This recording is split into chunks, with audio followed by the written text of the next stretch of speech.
Well, it's great to have author, explorer, a filmmaker, Timothy Alberino back for another episode. And Tim, it seems like, man, you are everywhere these days, giving your analysis on all the latest UFO news, disclosure news that really is happening like never before, it seems like.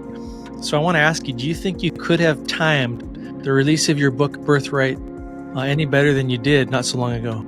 Well, it's good to be back with you, Derek.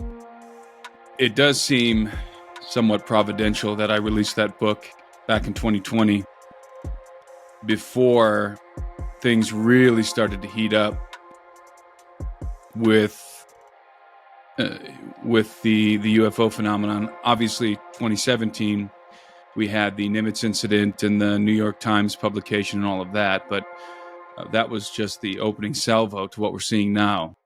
And I'm quite happy that I got out in front of it and to some extent predicted some of what we're seeing right now in terms of the way that the phenomenon is being presented, the context of the phenomenon, in that it's being framed as a national security threat, and also things happening outside of ufology in the realm of the technocracy and the unfolding of transhumanism and things that sometimes get lost in the fray because we're so focused on the political environment and then also on disclosure and UFOs. Those two things are really taking up most of the news. And then, of course, the sort of climate, natural disaster type things that are happening all over the world as well.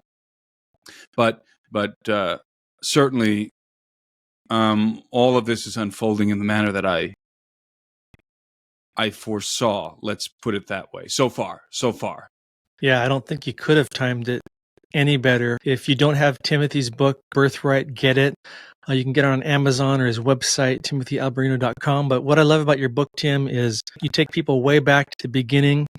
You know, you get into the origins of time, the book of Genesis, and the Nephilim, lost ancient technology, and you bring it all the way full circle to today, to what you think is happening with this UFO phenomenon, and it is fascinating. So get the book. So I'm really looking forward to asking you about the Bob Lazar story, because I know you followed that close. Now that we're this far removed with all this disclosure, I want to kind of go back to that. Obviously, I want to ask you about the UFO phenomenon, all this disclosure. I think one of the things you and me and people like us love about megalithic architecture is we believe, there was some form of lost technology employed to construct it, right? And so what are your thoughts on the intersection between ancient megalithic tech and what some might call forbidden tech when it comes to these UFO or UAP crafts? Well, let's begin by acknowledging that we barely understand physics. In the compendium of all there is to understand about the universe, the way the universe works, the mechanics, the physics of the universe, we actually understand very little. We understand enough to make all of the accessories that we have today in modern society, which are mainly taking advantage of electromagnetism. We've made great use of fossil fuels and explosions, and we've been able to devise combustion engines from this understanding of these explosions, that we can create these micro explosions inside of an engine. So we've made some very important and remarkable discoveries as it pertains to physics, but we're just getting started. And so that's the first thing that we need to understand. So when we look at, let's call it alien technology, what we're looking at is a much more comprehensive understanding of the way the universe works, of the physics of the universe, a much more comprehensive understanding and play than we currently have. And that may also be the case to some extent when we look back to the past. When we look back in the past, we may be looking at some level of knowledge that was lost. Maybe not to the same degree and certainly not to the same degree that we're witnessing the UFO phenomenon. I'm not saying that. What I'm saying is there are various paths, technological paths that one can take when developing technology. Again, I mentioned electromagnetism. That's one. You can harness electromagnetism to do certain things. You can take advantage of, as I mentioned, combustion in fossil fuels to do certain things. But those are very particular, let's say, tributaries along this river of technological development. There are others. We are just beginning to understand sonic resonance, for example. We don't even exactly know what gravity is yet, or what creates the force of gravity. So there are all kinds of technological streams that are connected to this river that we have not explored, that maybe the ancients did. Maybe the ancients stumbled upon some knowledge or were taught some things that allowed them to make some developments that in some regards are more advanced than what we have today in modern society. Now, that's not to say that they would have been more advanced in every regard. That's not to say that they would have had laptops and Lamborghinis. That's not to say that they would have had the internet. But they might have been able to harness the power of the sun, for example, to create lasers, which I think they could have. Actually, all you need are parabolic lenses to do that, to cut stone. They might have had a knowledge of chemistry that we've forgotten over time. In other words, a way to submerge large stones in a chemical bath to make them pliable, to make them soft so that they can be molded, or at least to some degree molded and fit together and then hardened, right? These are technologies that aren't necessarily more advanced than what we have today. They're just different paths. They're just different offshoots of things that we're kind of familiar with, like lasers, using the power of the sun, focusing it into a laser. There's nothing on the planet, for example. There is no substance on planet Earth that the sun cannot cut through. If you can focus the sun into a concentrated beam, a laser, you can literally cut through anything on Earth. And it doesn't take advanced technology to do that. All it takes is parabolic lenses, as I mentioned. If you can fabricate a parabolic lens that is highly polished out of bronze or copper or gold or silver, then you can harness the power of the sun. You can weaponize it, and you can use it as a cutting tool. That's one thing. That's just one thing. Now, whether the ancients were doing that is anyone's guess.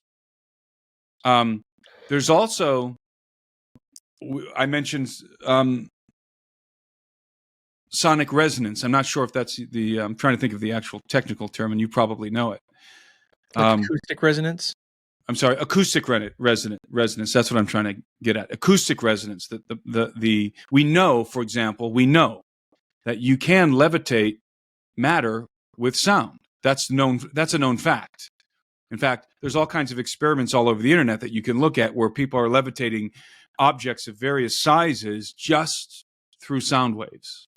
So if that can be magnified, and if our understanding of that can be amplified, then you could conceivably be in a situation, let's call it a low-tech situation, in which you can harness the power of the human vocal cords to, if not outright levitate stone, at least to perhaps levitate them enough to make them to where they're much more maneuverable, right? I'm not saying that that's what the ancients did. I'm just saying that is within the realm of possibility. Now, we don't currently know how that would have been done or could have been done. But that's not to say that it wasn't done, because the theory is sound that it could be done.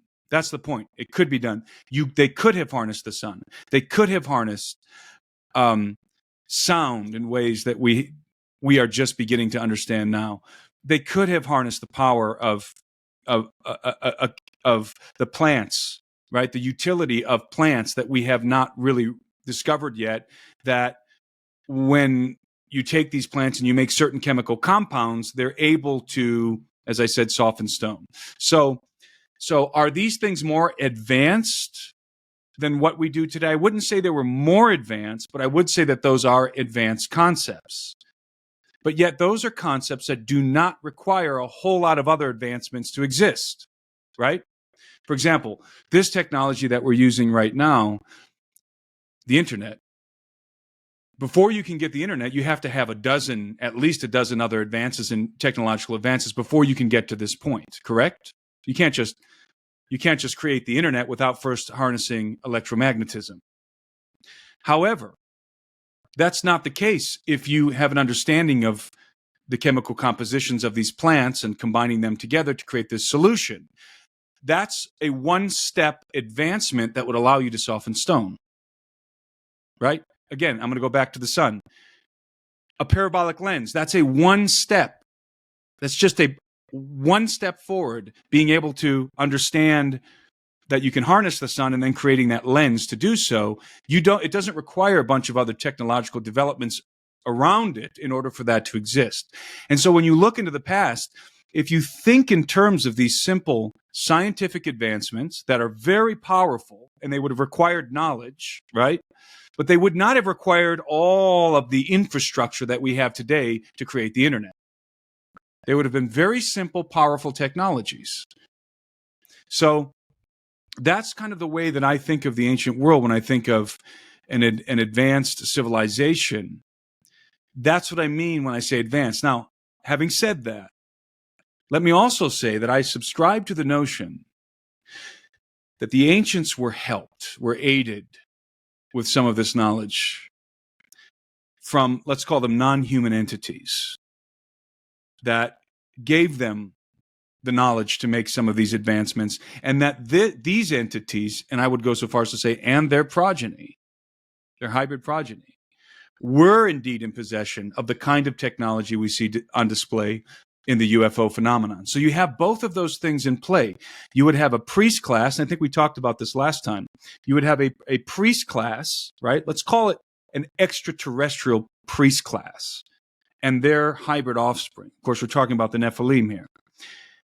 That would be in possession of advanced technology comparable to what we're dealing with in the UFO phenomenon, and the rest of civilization would be probably a Bronze Age level civilization, but also in possession of knowledge that would allow them to do remarkable things, right? I think that paints a picture of the antediluvian world and gives us at least a framework within we can understand how some of these apparently seemingly impossible feats were achieved.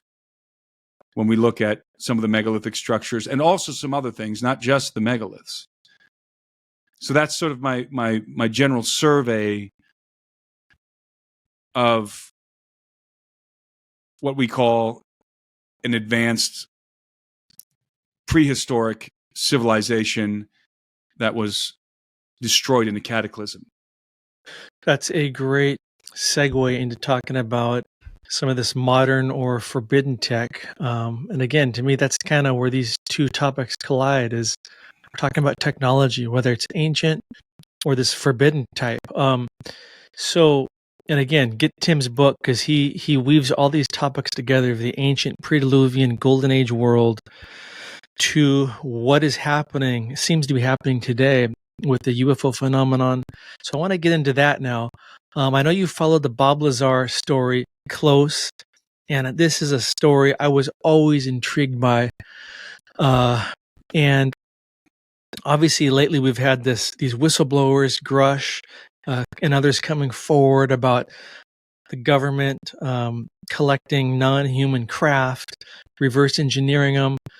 But way before these guys, Lazar was like one of the first, right? So I would just kind of love to hear any thoughts now that we're this far removed from when Lazar first came out in the 80s, or was it early 90s, and broke the story.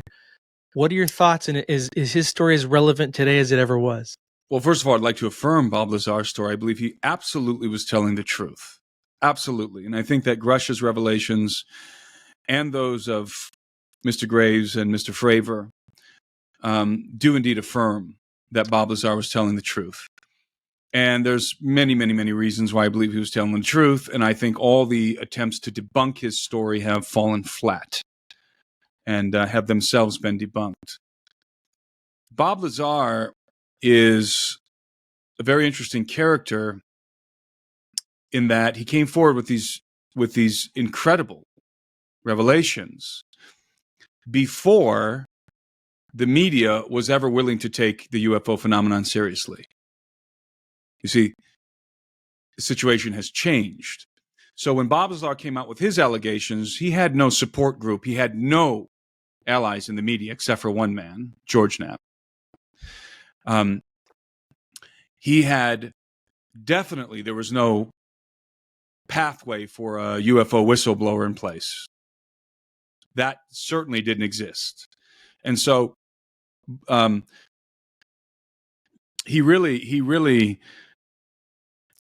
coming forward in the way he did, he really exposed himself not only to the potential that he would be killed or disappeared by, let's say, the government slash some of these contractors, Defense Department contractors, but he also subjected himself to an incredible amount of ridicule in the media.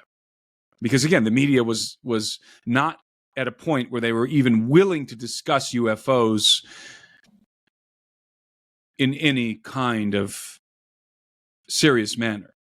It was a joke to the media, again, except for this old school investigative reporter down in Las Vegas named George Knapp. And so that was a very different environment back then than what we have today. And yet Bob's testimony rings truer today than ever. And I think that the details, the intricacies of Lazar's testimony are sometimes lost in all of the controversy surrounding his story and all of the debate on whether or not the story is actually true. Well, when you dig into the intricacies of the story and you compare some of the things that are being said and examined with, for example, the work of Leonard Stringfield, who details dozens of crash retrieval operations and talks a little bit about some of the technology that might have been derived from them, and then, of course, Colonel Corso. And you start to sort of cross-reference these guys, who I would consider credible sources. Colonel Corso was both releasing good information with some mis and disinformation, purposely mixing it in there to protect himself. Although he did publish a manuscript. I'm trying to remember the name of it. He did actually publish a manuscript in which he just told the truth, but his book had some disinfo in it to protect himself.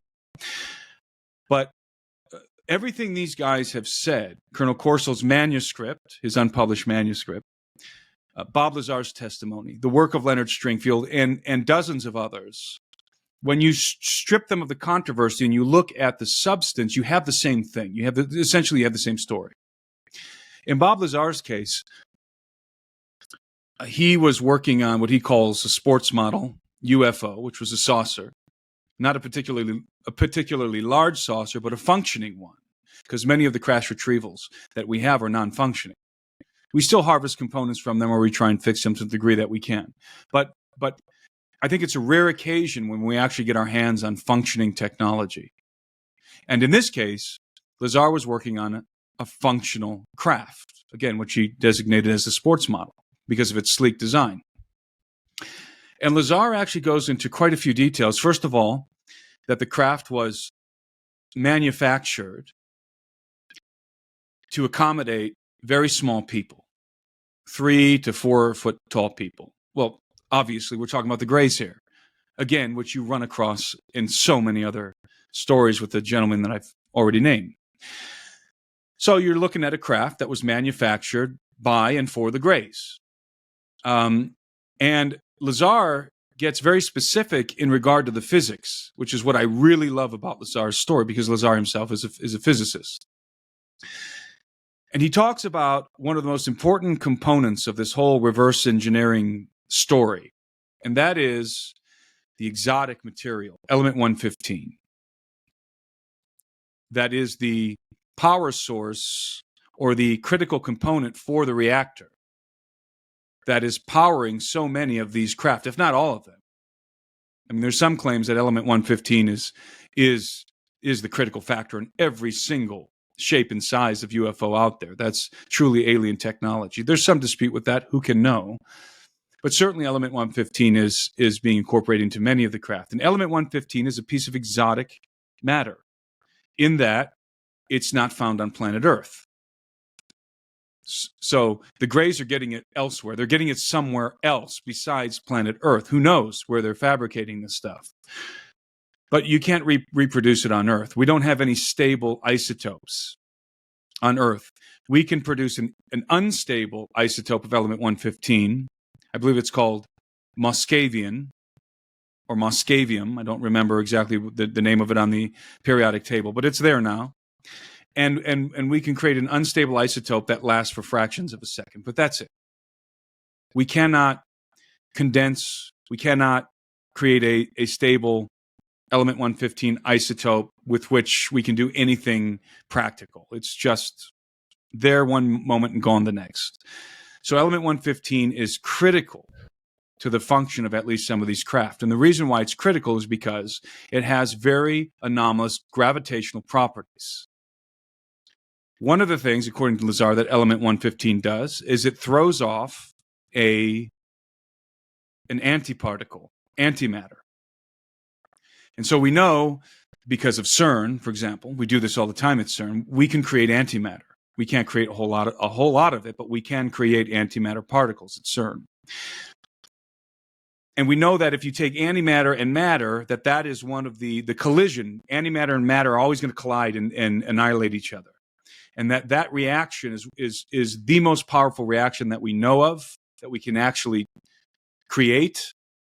And I think that's why China is trying to build its atom smasher, which is going to be 10 times the size of the Large Hadron Collider in Geneva, which I visited. And I think that what China wants isn't necessarily just the science. China wants the weaponry. China wants to create antimatter bombs. Antimatter bombs are much more efficient than nuclear bombs because you can bomb a city and then not have residual fallout, the radioactive problem after you detonate a nuclear bomb. With antimatter, you don't have that problem. You just have this incredibly massive explosion that is many times more powerful than an atomic explosion, than a nuclear explosion. And so the element 115 allows for this matter-antimatter reaction to occur within the reactor. And that creates this tremendous amount of energy with which gravity waves can be generated. And this is all according to Lazar. Gravity waves can be generated. And if you can create gravity waves, then you can bend space-time. And so essentially, if you can bend and manipulate the fabric of space, then you can do all, in short, you can do all of the fantastical maneuvering that we see with UFOs.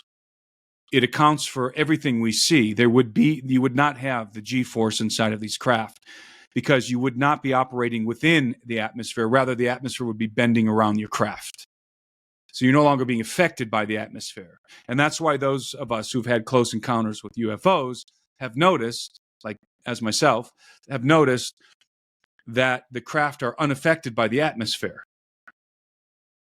My experience with the UFO at close proximity was on a particularly windy day, and my car was being rocked as it was descending in front of my car. Everybody, I'm sure, is aware of that story by now. And one of the first things I noticed was that this craft was wholly unaffected by the atmosphere, by the wind. Can you just, for people that might not have heard the story, just give us the quick version of it? Okay, very quickly, I was with my brother-in-law, and there's a little bit of backstory that's, I think, important. My brother-in-law, I used to go over his house. He lived down the road from me when I lived in Cleveland, Ohio. I would go over his house and we would lift weights together in his basement. And oftentimes, my brother's very mechanically minded and is somewhat of an engineer. And oftentimes, he and I would discuss precisely this, Bob Lazar's story. We would discuss the kind of technology that might be in operation with these advanced aerial with these advanced aerospace vehicles, these UFOs.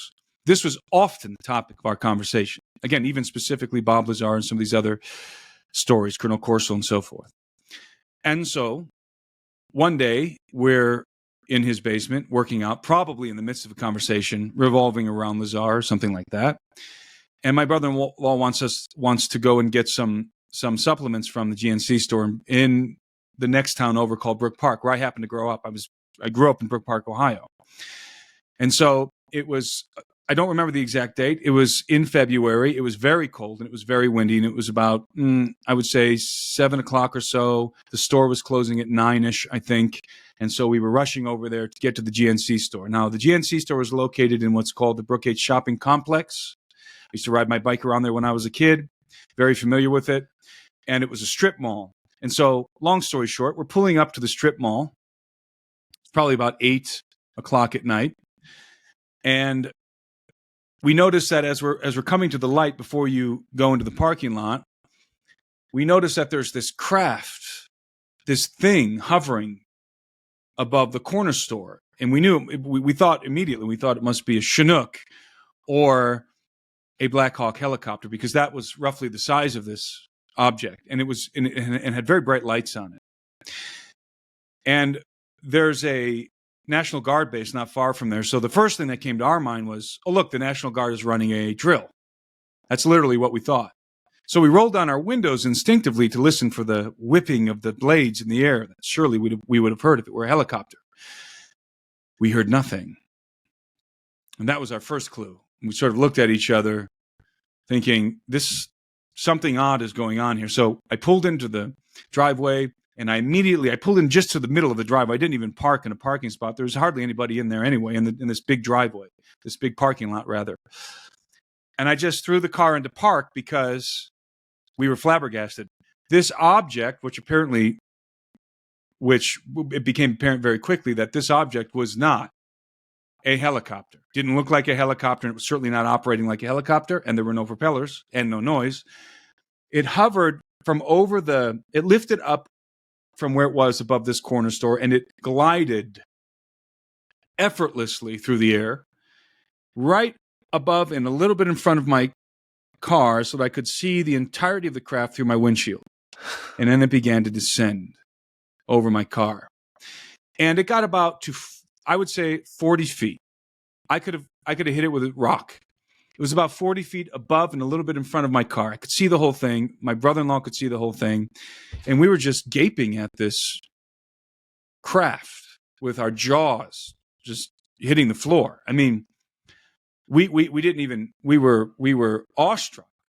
We couldn't even speak. We were just staring at this thing. And we got a good long look at it. And it was a delta or diamond-shaped craft, more like a diamond-shaped craft. It was about the size of a large helicopter, so like the size of a Chinook, maybe a little larger. It did not have wings. Rather, it had little rounded stubs. And it had a very particular kind of body armor, like that angular body armor, that is reminiscent of the F-117 Nighthawk stealth fighter. But it wasn't that. But it was reminiscent. It was a blackish, greenish. I couldn't tell at night if it was a dark green or a black or some sort of a hue kind of in between. But there were no propellers. There was no propulsion system to speak of. There was no exhaust, and there was no sound. And it was just hovering silently above my car for probably, I would say, a good minute, if not two. And that's a long time to just be staring at something. That is a very long time. I mean, I've had a handful of sightings, but I mean, and I've heard, so many, you see all the videos that are blurry and far away, but I mean, this is one of the most fantastical UFO sighting story I've heard, that it got that close to you where you could hit it with a rock. Yes. And so it was like we were in a daze, because I sort of shook myself out of the daze and said to my brother-in-law, whose name is Tony, your phone. Because at the time he had a smartphone, I still had a flip phone. And what I'm trying to say to him is, take a picture, take a video, get your phone out. And he was also kind of in a daze because he sort of shook his head and like looked around for a second, and then he starts scrambling for his phone. And he reaches for his phone, and of course, as he lifts it, he accidentally drops it. As he's lifting it up, it hit the dash or something and fell on the floor. And so he's on the floor, bent over, scrambling for his phone. And I'm saying, Tony, get your phone up, get a picture. And as he finds his phone, he goes to lift it up to take a picture. The craft just lifts up into the air, turns on its axis very, very gently, very smoothly. And remember, my car is shaking back and forth. The wind is so furious at this moment, right? This craft is wholly unaffected by the atmosphere. And it just turns and starts to glide off. And we rushed out of the vehicle, and he lifted up his phone to try and take a picture or video. But by the time he got his phone up in the air, the craft had gone over the horizon. Well, I am excited to be joined by researcher and author of The Island of Giants, Heather Arnold, today. And we're going to get into talking about some giant lore. And I'm really excited to hear about Heather's journey into this very interesting topic that I'm also very into, as you know. And we're going to talk about the ancient oral traditions of giants on these islands, especially the island of Aruba where she lives. Get into her research, get into the evidence. I can't wait to ask her about specimens and anything like that she's seen. So Heather, thank you so much for joining me today on Megalithic Marvels. Oh, Derek, thank you so much for inviting me. I really appreciate it. And it's an honor to be on your show. Is there any, even like old newspaper articles you've discovered that like we find in North America, right, of the late 1800s, early 1900s that document giants found at Lovelock Cave, for example? I mean, as you know, you've probably seen hundreds of these, even the New York Times referencing 7 to 9 foot, 10 foot tall giants. Anything like that in Aruba from their old newspapers? Yes, as a matter of fact, and it's not an Aruban newspaper, it's the Reading Eagle, which is still in publication in Pennsylvania. It was in 1980. A journalist came to Curacao.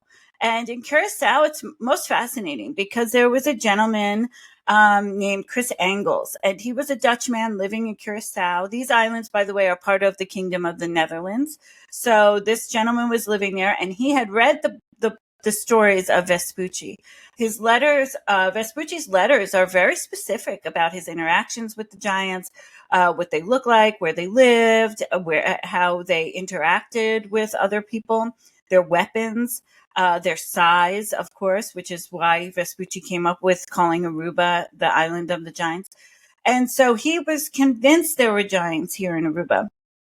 He got a message from someone here in Aruba of a farmer who was digging in his land and uncovered 2 massive skulls of humans. One of the skulls actually still had its hand fused to the side of its face. And this is interesting because that's 2 ways the giants were buried, were supine and also in the fetal position with their hand to their face.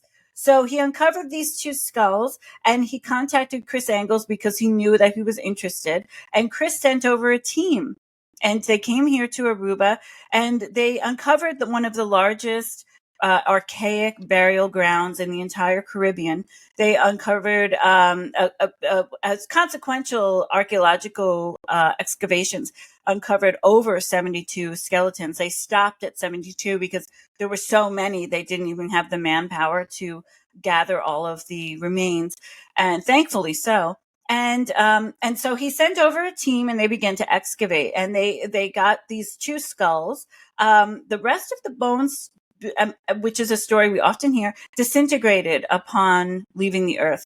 So at least he got the skulls, and he brought the skulls over back to Curacao and tried to get archaeologists and or anthropologists to look at the remains. And sadly, no one would do so. It was so controversial. And this was in the 1970s. Even at that time, it was very controversial. No one wanted to touch it. No one believed it. He did eventually initiate the help of the former head of the Tropical Museum of Amsterdam. And she came over to Curacao and investigated the skulls. He consequently put out a report called The Quest for the Giants. And in that report, It documents her archaeological finds. And her archaeological finds concluded that these were skulls of giants. The hand was the real clincher because she was able to take very good measurements from that hand. And she determined the size of the giants to be at least 8 feet tall. And so then Chris wanted to put these skulls in the Tropical Museum, and she wouldn't allow them to be in the Tropical Museum. So he built his own museum in Curacao, which is still there. It's called the Curacao Museum. And in 1980, a journalist from the Reading Eagle went down to Curacao and saw the skulls, so of course, that were in the basement.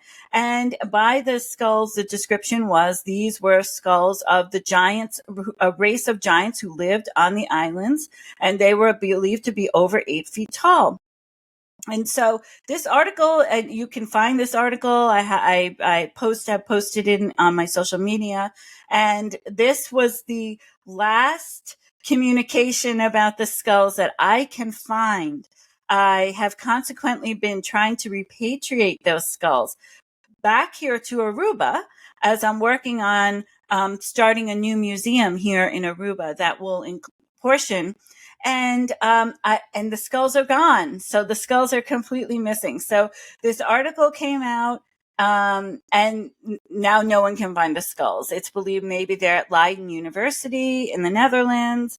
I've talked to the curator there, the head of archaeology there. I talked to the archaeologists here in Aruba, and no one seems to know where the skulls are. So now I've moved up in the ranks to people working in the government on behalf of Aruba, but in the Netherlands. And I'm hopeful to find the skulls because, firstly, they belong in Aruba, and secondly, I'd love to have them in the museum where they would be. Everyone would love to see them. It would be a wonderful thing for everybody to see. But sadly, that's the only article I found on the giants, but it's very definitive, and the skulls do exist. I have photos of those skulls. Okay, wow. So you actually have photos of the skulls mentioned in this 1980 article? Yes, the skulls were not in the article, but I found the which took me years to find the archaeological report done by Chris Engels in 1970 on the skulls, where he had the anthropologist from the Tropical Museum come over. And she was the one who wrote up the report. It's in French, and fortunately I speak French, so I was able to read the whole archaeological report. It took me so long and so much money to get a hold of that report. It's a report that is not easy to find. As a matter of fact, I'm so paranoid. I have one in a safe in the United States because I'm so paranoid about this study going missing, and it has photos of the skulls and all the documentation of the skulls. Sadly, as a side note, the anthropologist who did the research on these skulls, her recommendation was to carbon-14 date the skulls. They had their teeth, so a lot of their information was still in their teeth, which are very large teeth. They were shovel-shaped, which is another interesting component of the giants. And she then got on a plane in Curacao, headed towards Peru to do more research on another topic. And her plane crashed and she died. And that is the last we hear of any type of research being done publicly on the skulls. So it's been a real struggle to find the skulls and to get them back. I am hopeful in my lifetime I will get the skulls back to Aruba. Wow, she dies on a plane crash. No wonder you're a little bit paranoid about some of this. And you had to spend a lot of your own money, it sounds like, to just track down this one document. Just one. That was just one. I mean, I have just spent a fortune over the years. Not only that, of my own money, not only that, but trying to get into these medical libraries. So interestingly, a lot of the archaeological evidence of the giants is found in medical libraries. Even a medical library that wasn't far from my home in New York. It's Stony Brook University on Long Island. And I had to bribe and pray and beg and plead, please let me in so I can just take photos of the archaeological reports. And this was a constant thing that I've gone through the years. At this moment, I feel I have every single archaeological report. I believe at this moment, after talking to the archaeologists at the museum here, the Archaeology Museum in Aruba, that I have more than they do at this point. So I'm happy about that. But yes, there is a level of paranoia, and I try to make multiple copies of every report that I have and keep some in different places. So God forbid something happen. So we've got these oral traditions of giants, and it's cool that we've even got this 1970s and 80s research and article about it and photos. Love hearing that. You've mentioned Vespucci several times. Tell us a little bit more about his writings, his research, anything else he said about the giants that we got to know. Well, the interesting thing with Vespucci and his whole journey was that he was really focused on the research. So Vespucci was documenting a lot of things. He had people on the ships who were, interested in flora and fauna, pharmacists. He didn't just think of himself as someone who was getting treasure. He thought of himself as someone who was actually documenting the people, his surroundings, and coming back with this information, which he found to be very valuable. And so what he determined was when his ship, so first he came to, already a relationship had been cemented through Christopher Columbus with the mainland South Americans in what is now present day Venezuela. And so it was through that interaction with Christopher Columbus and the people of South America that he determined that the information about Aruba. I don't know what that information was. I believe some of it had to do with the fact that probably there was gold in Aruba. But more importantly, he also understood that there were giants who lived in Aruba. So this was an interesting component. So Vespucci, when he got the contract to come over from Christopher Columbus, he overtook that contract and came over. On his list to do was to go to Aruba, what is now Aruba. And so he came over with his men, and he's very specific about what just happened. They dock the boat off the coast, they get out of the ship, and in the sand they see these giant footprints, and they're immediately intrigued. And so they begin to follow the footprints, and they come across these women, and they're giants. There's an older woman who appears to be like a grandmother, a woman who appears to be a mother, and two teenage girls. He surmises to be about 15, 16 years old. And so the women beckon the men back to their village. He noted how they lived, and it's a pretty, what I would consider traditional, indigenous village of how they built their homes. And they try to communicate, and there's kind of a communication breakdown. And Vespucci just keeps marveling at the size of these women. He can't believe how big they are, including the teenage girls. And he notes to the men who he brings with him, let's take the two teenage girls on back to the ship and bring them as souvenirs back to Europe, which was sadly a common thing that occurred. And so while they're coming up with this master plan, the 36 men come back to the camp or their village, and they had apparently been on some hunting trip or something, because Vespucci starts talking about not only their huge size, but the huge size of their weapons. He's trying to figure out what they could use them for. He doesn't even think he can lift the weapons. That's how big they are. And the men are a little bit aggressive. And he realizes at that moment he has to abort mission on taking the two teenage girls, and begins to head back to their ship and tells all his fellow peers, let's go back to the ship. So they're going back through the sand, and right behind them are the giants following. These men are following all the time. And he notes in his letters, if they were kneeling, they would still be taller than me standing. I have found documentation that Vespucci was almost 6 feet tall, because another common thing that people like to say is, oh, well, the Europeans of that time were much shorter, and that's not the case with Vespucci. He was actually a rather tall person. So they are going back to the ship, and Vespucci documents this. It's called The Letters to the New World. It's a book that anyone can get. It's in most libraries. So he's going back to the ship, and the giants are still coming into the water. So now he's freaking out because these giants are so tall. So the height of the water is not affecting them in any way. So he makes it back to the ship, and the giants are there, and then they start shooting arrows at the men. And the men get scared, and Vespucci orders them to shoot off a cannon just to scare the giants, which it's quite successful.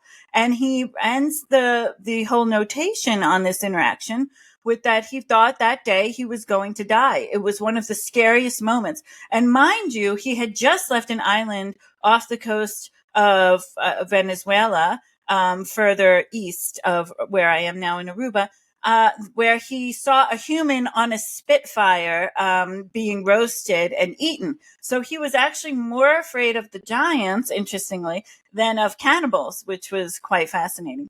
And then he finally says at the end of his documentation, that I actually thought I was going to die that day, and I named the islands the islands of the giants because of the large statured people who live there.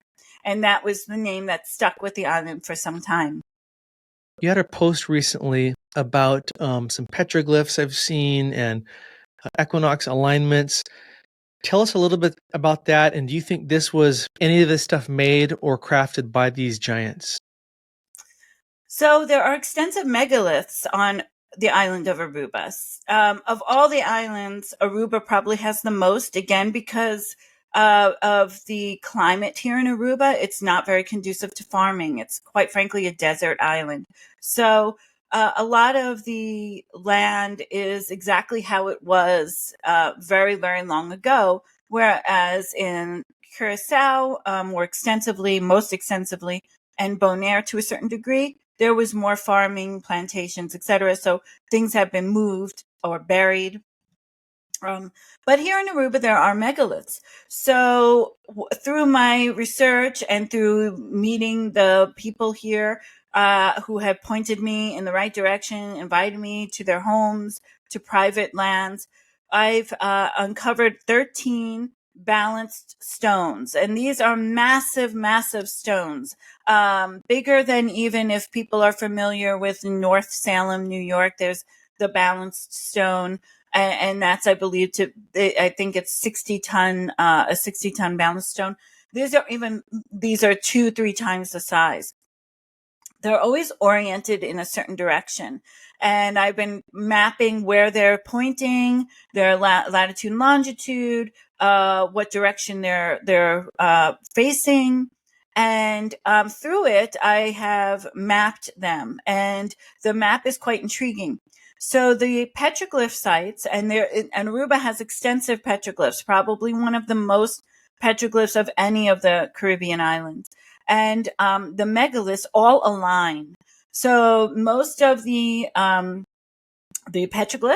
go northwest to southeast in parallel lines that intersect the island. And the megaliths, the balance stones in particular, they also follow those same lines. I've often thought maybe it's following fault lines, and I have seen a fault line map. But there's no real connection there. But also they form, in some cases, a very intriguing component of what the giants. And I know that's intriguing because this occurred also in their burials, that they are obsessed with isosceles triangles. So oftentimes, these megalithic sites will form isosceles triangles. And I connect these megaliths to the giants because their burials were also done in the shape of isosceles triangles. And this is noted in the archaeological report. So, for example, the burials, there will be a giant at each of the angles of the triangle, and then average statured people making up the lines that connect the angles of the triangle. And that's another interesting note. So at the time the giants were here in Aruba, they were also with average statured people. As a matter of fact, some of the average statured people had strange skull deformation as well. Not the skull deformation that the giants had, which were elongated skulls, but they had like this bulbous, like skulls, like these two bumps at the top. And this is, again noted in the archaeological record. So the isosceles triangles comes up a lot here in the megalith sites and in the burials. Also, I determined that there are 3 sites that are what I would consider, and I'm sure were considered sacred, very sacred sites to the giants. One of them is a cave system called Kaneshito Cave. It's in this tremendous monolith of limestone. And then there are 2 other places. One is called Kasabari Rock Formation, which is this giant mound of stones, and then Io Rock Formation. All 3 sites have petroglyphs as well. And if you align them, they form a perfect isosceles triangle. And the statistical analysis of this happening naturally is 0.0001%. So there is this connection between the giants and isosceles triangles and the giants and the megaliths. So because the isosceles triangles span both of these instances, I believe the giants did in fact do these megaliths. There's no other way for an average statured person to move these stones. I don't know if there was some special component or something they knew how to do, levitating the stone, reversing gravity, making zero gravity. I don't quite know that component and not sure if I ever will, but they definitely were moving stones and positioning them in certain ways. For example, the balanced stones are facing another site. So for some of the stones, they'll be facing a petroglyph panel. And they're always pointed. All these balanced stones are pointing. They'll be pointing to a cave. They'll be pointing to a burial.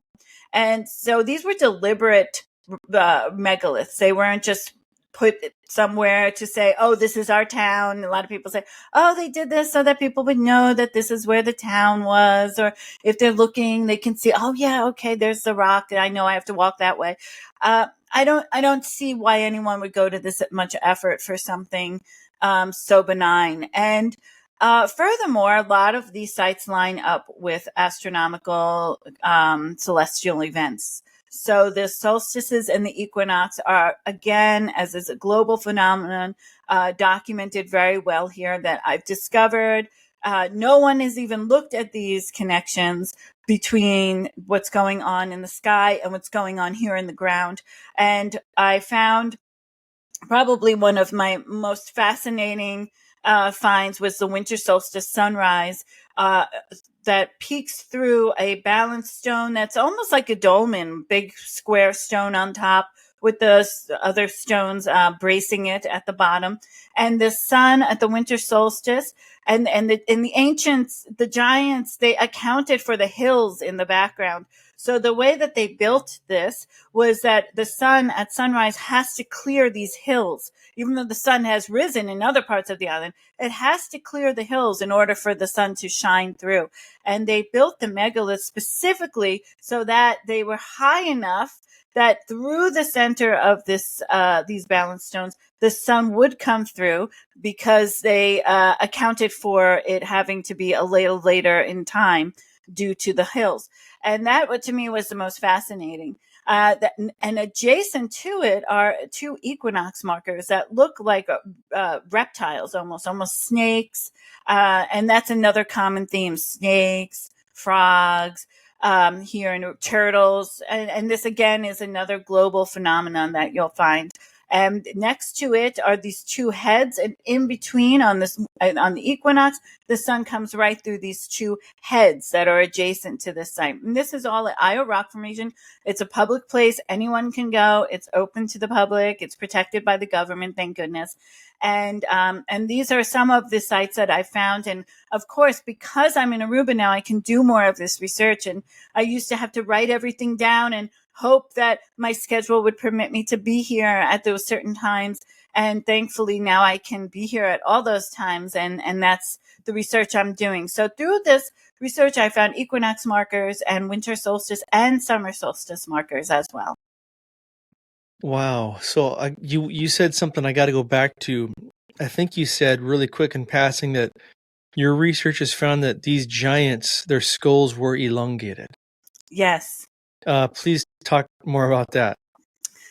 Yes, so the giants had elongated skulls. So this elongation was different from what your audience might think of the Paracas skulls. I'm sure everyone's familiar with Brian Forrester's work, where the skulls go up. The skulls here go up and then back. So the elongation is to the back. But the anatomy of the giant accommodates for this. This weight, this additional weight of the brain going towards the back of the skull. Also, the skulls were bigger, so the brain capacity was bigger. So where the neck intersects into the skull accommodates the weight of the skull being in the back. Also, where the ears are is different. Where the eyes are different than modern humans, and also where the jaw connects, because all of this is to accommodate this skull elongation. Now, this is all in the archaeological record about the skull elongation. I didn't know about this until I was reading the archaeological record, and consequently, of course, they tried to find evidence of head binding, of headboards, of cradle binding, of this being artificial. This was a real quest for them to try to find evidence, because they didn't want to accept that this was a genetic component of the giants. And consequently, they had to come to that conclusion, because there's been no evidence of artificial cranial deformation. And the archaeologists have admitted that this was a genetic component of the giants. So Wow. they had cranial elongation. Wow, the academics actually admitted that. That's Yes. pretty wild. Yes. And so it sounds like you're saying even the ancient native population, not the giants, were emulating the skull elongation, possibly themselves. Did you say they kind of had bumps on their?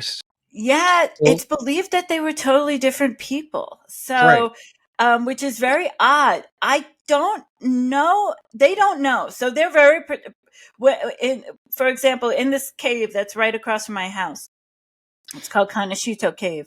That's where they found a large portion of these bulbous, heart-shaped skull people. So the burial that was in this cave, for example, the giant is in a supine position in the center. And then out like spokes of a wheel are the average statured people with these bulbous skulls, another cranial deformation that is acknowledged in the archaeological record. At first, they thought it was the weight of the sand, and on top of the particularly on top of the giant in the center was a huge slab of rectangular limestone. So they thought the weight of the limestone may have shifted the skulls. But once they found that it was occurring in multiple skeletal remains, and they realized that, no, quite frankly, this was something that was particular to the people that were buried.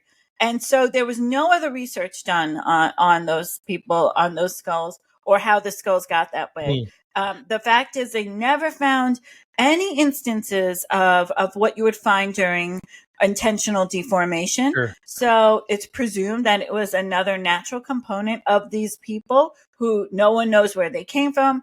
They were clearly archaic. They don't pop up again in the record. And so it's very strange. Now, I know that in South America, there have been skeletal remains of people with these bulbous skulls found in South America, Colombia, Peru, even in Florida, actually, in the United States. They have been found. But I don't have any more research on it from the Sure. archaeological record. In your research, have you found anything about any of these giant skeletons possessing, 6 fingers or extra digits? Has there been any humanoid-like petroglyphs that may represent these strange entities? And 3, what was my other one? Was there any drawings you've ever come across from Vespucci or old explorers that maybe drew something they saw? So there's no evidence in the archaeological record of 6 fingers, 6 toes, double rows of teeth. There are petroglyphs that show, and the archaeologists note them as handprints, and they note them as 4-fingered handprints, 3-fingered handprints. There are no 6-fingered handprints. I've looked I wanted to find them, of course, but sadly they're not here. I've also looked in Bonaire. I've been in so many of the caves in Bonaire. There's actually a cave called the Cave of Hands, and the entire cave is just coated in these ochre colored handprints all over the cave, but all have 5 fingers. So sadly, no, there haven't been. Now, in terms of seeing a giant petroglyph, there's very strange petroglyphs, one of which is a very large petroglyph of what appears to me to be a woman. It's her profile of her body. She appears to have breasts, and she also appears to be pregnant. And I have found evidence that the giants were potentially a matriarchal society, which is also something that we do see globally. And so this petroglyph is very strange because it's so large. If you go to the national park and you ask the park rangers, "Oh, can we see this petroglyph?" They'll tell you, "Oh, no, it's impossible to get to. It's so hard. You'll never get to it." They don't even want to show you. Thankfully, I know people who can get me there. You have to really bushwhack your way over there. And so this is a very odd petroglyph that the archaeologists noted her, and I call her because I do believe she's female, as being called that which takes the sun from the sky. So I don't know much more about that. I am consequentially going to research whether or not this is aligned with some sort of celestial event. And so she is really, to me, one of the more intriguing ones. There's also a cave system that a lot of people don't know about, including the locals, that has huge, giant petroglyphs of humanoid figures that almost look like Bigfoot. And this is another component that I'm researching currently. It's a very difficult to get to cave. The petroglyphs look like they're pristine because no one even knows about this place. And so that could be another connection to the giants. These were all believed to be archaic petroglyph sites. There are archaic petroglyph sites and there are more modern petroglyph sites. By more modern, I'm saying like 500 years. Mm-hmm. But these sites are thousands of years old. So those 2 sites are the most intriguing about what the giants might have looked like, or even the work that the giants did by their own hands in painting these drawings on the stone. And finally, your last question was about, is there any artistic renditions? So there is a picture, and I can't, the artist's name escapes me. Sadly, it was done in the 1500s. It was an artist's rendition of Vespucci first coming to Aruba. I have it on my Facebook page, The Islands of the Giants. I have a picture of this, a picture of the picture. And it was a drawing made of when they released in the newspaper about Vespucci's letters to the New World. This was actually one of the people were most fascinated with Vespucci's stories about Aruba. And an artist did draw, with Vespucci's guidance, a picture of Vespucci and his men coming up to these women. And the 36 men are in the background, and the ocean's in the background. His ship is in the background, and he is this little. And think about the ego of Vespucci, right? This was not a man who's going to cower in the back or be some sort of a simp. This is a very strong man. I mean, he went across the ocean with, no GPS, hardcore. And he allowed this drawing to occur. He is a diminutive person, and his men are in the back. And then these giant people are in front of him, and it looks like an amicable exchange. And this was the precursor to what would then devolve into a very scary nightmare for him. So yes, that is the only that I could find artist rendition of Vespucci and his encounter.